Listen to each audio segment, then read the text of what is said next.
In this video, I will show you how to change your Etsy profile picture both as a customer or buyer as well as a seller. So first, if you are a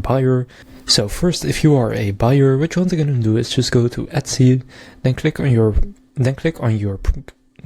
current profile picture, and then from there you can go to click account settings. Now from here, go to your public profile, and then you can see your current profile picture.